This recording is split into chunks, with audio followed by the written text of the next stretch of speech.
China's engagement in Africa has a very long history. And the modern period after the founding of the People's Republic of China really begins in the 1950s.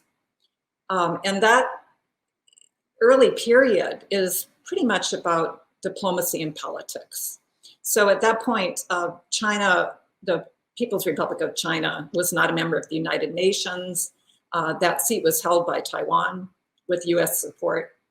And so the Chinese were very eager to achieve membership in the United Nations and to make friends amongst other countries of similar persuasion. So first they started out making friends with socialist countries in Africa that had just become independent.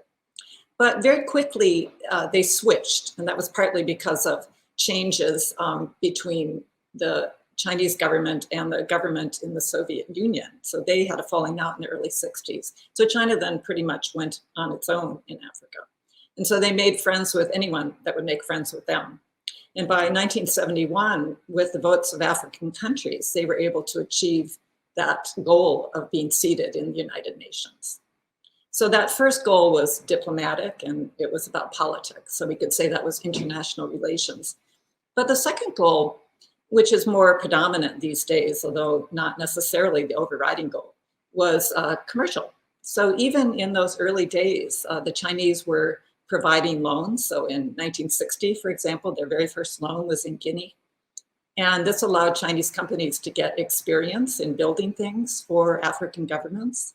And it also started the beginnings of modern trade, in that some of these loans were repaid with commodities from the African countries.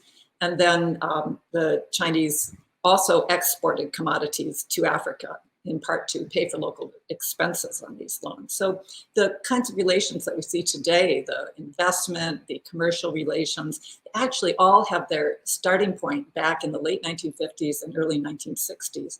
And there's really been an unbroken stream of engagement. It's just gotten more and more visible.